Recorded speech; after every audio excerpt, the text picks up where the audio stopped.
Hello, I'm Mary O'Malley, and I want to explore with you the art of befriending yourself. This is what we long for, to become our own best friend and accepting ourselves as we are, which is becoming a friend, is one of the deepest, truest longings that we have. And yet, most of us don't know this deep friendship.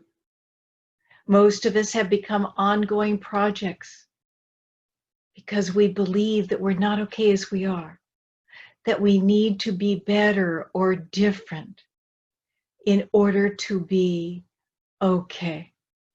And I want you to just take a moment and feel the heartache of that. The heartache of never being truly comfortable in our own skin as we are.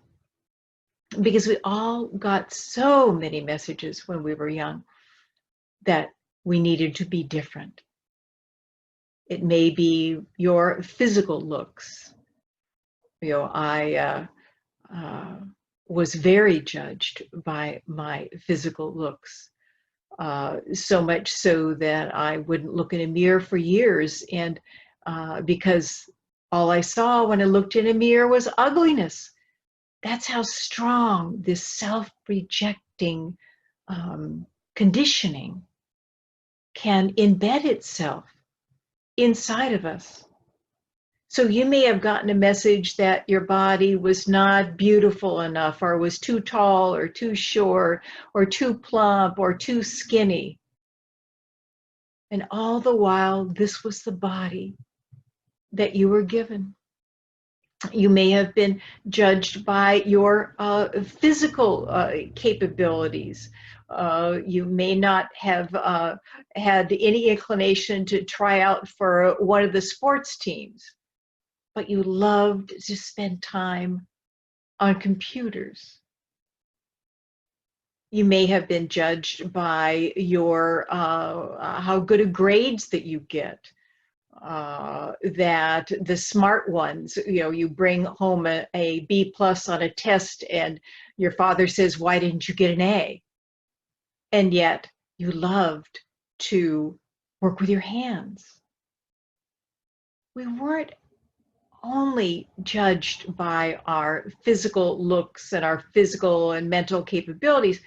We were judged by how we viewed life. It may be, your religion, your family, that you got the message that your political beliefs or your religious beliefs or even your beliefs about your gender were not okay. But it goes even deeper than that. We were told that it wasn't okay to be exuberant or sad or anxious or mad or even have sexual feelings. And oftentimes when we express these, we were punished, even to the point that some of us were punished by being called sinful. And I want your heart to just experience that for a moment. What it was like for a child to be told that they were wrong for what they were experiencing, but also that they were full of sin. So all of these messages that we're not okay as we are, we learn how to hide parts of ourselves. We became only a part of who we are because it wasn't safe to show the rest of ourselves. And we created a persona in order to interface with the world that allowed us to keep these parts of ourselves hidden. It's fascinating. The word personality, the root word is persona, and it means mask.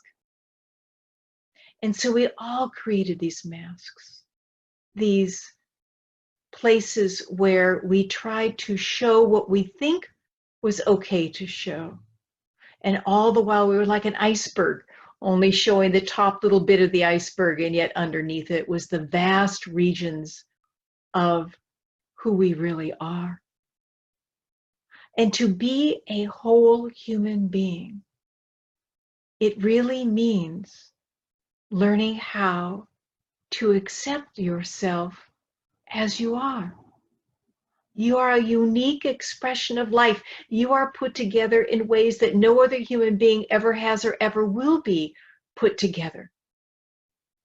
And yet it is so hard for us to discover how to meet ourselves in our own hearts. The joy of self-acceptance is enormous. The joy of self-acceptance is empowerment. And this self-acceptance doesn't come from your mind. The mind is dualistic in nature. It thinks this is good and that is bad. It thinks this is right and that is wrong. And yet the heart is the place that has room for everything. And science has now shown that our heart is our main brain. It is a brain. It's a literal brain. And it is our main brain, and it is our home. So yes, there's many roadblocks, many ideas that you have taken on that say that you need to be better or different than what you are. But I am here to tell you that is just conditioning. And none of that is true. And a good metaphor is the first time I saw my own face. I saw it after years of not looking into mirrors. I didn't cut my hair. I didn't wear makeup because what I saw was self-revulsion.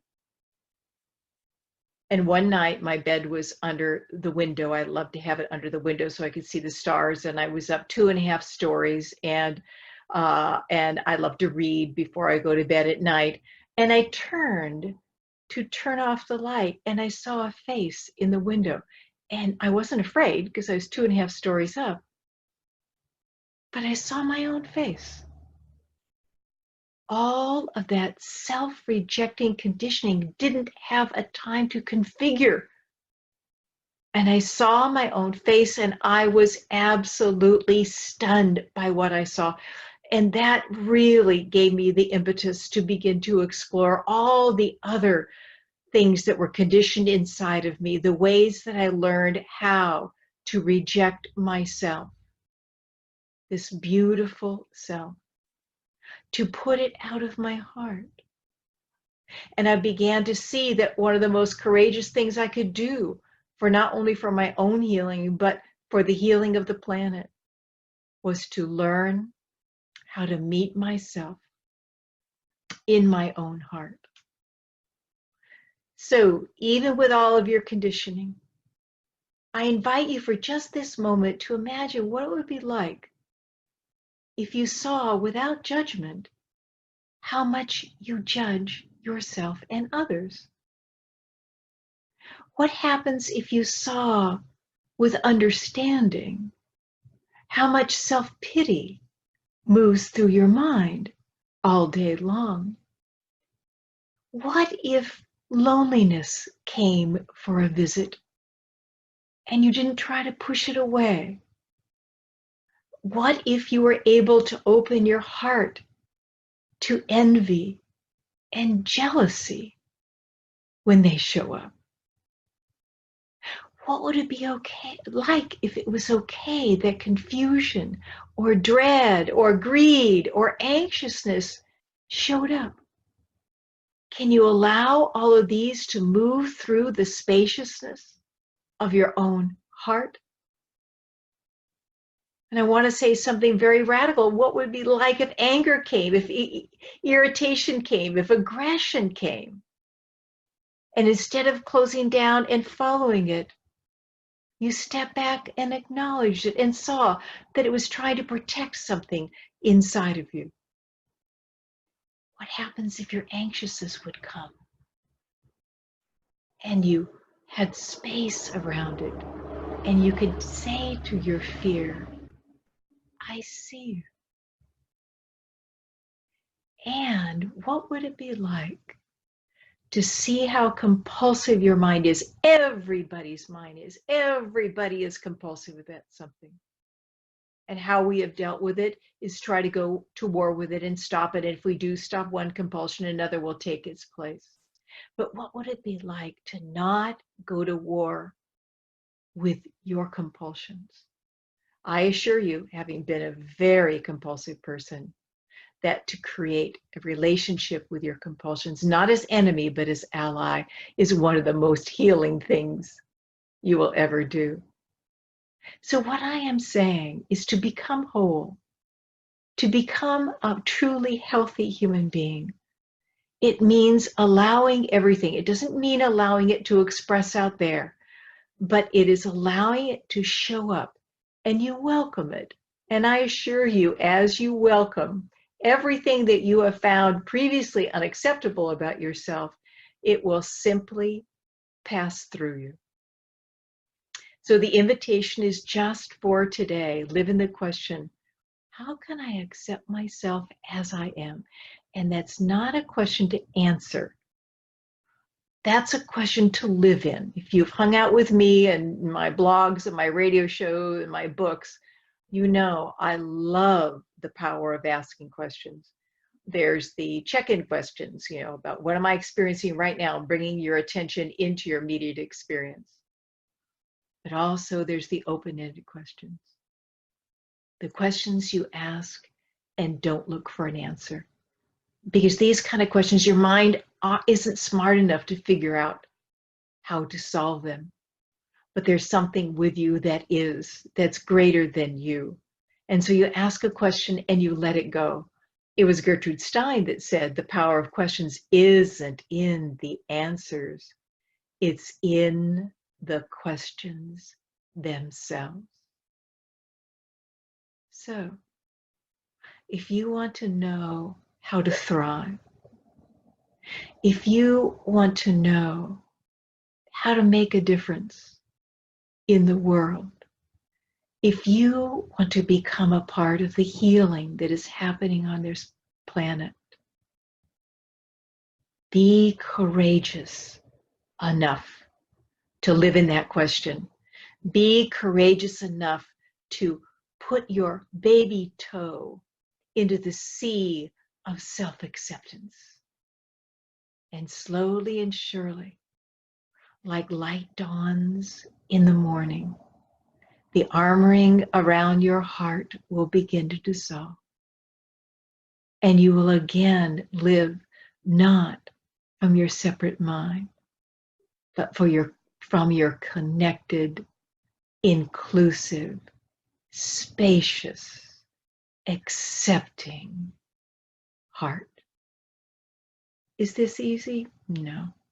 We've been so trained in the opposite. But just a little bit of self-acceptance goes a long way. And watch your mind judge yourself for how well you are doing self-acceptance, and realize that's just the mind. And when you notice you're in the mind, just come back, breathe yourself into your body, and place your hand over your heart and ask life to show you how to live from your heart. So if this calls to you, I really invite you to come join and be a part of my online course, What's in Your Way is the Way, that is starting soon. And if this interests you, you can go to my website, maryo'malley.com, and you can find out more about the course under the tab Courses. And I would like to offer you a discount. So you can email Deborah. She is in charge of the courses. You can find her email under Contact Us on my website on maryo'malley.com, and tell her where you heard this and tell her that you would like the discount. And if that doesn't call to you, be willing at least once a day to either put your hand over your heart or breathe in and out through your heart, and then ask life to bring you home to your heart. And then let that question go. And it will work its magic from underneath your everyday awareness so that you too can know the joy of living from your heart. Namaste.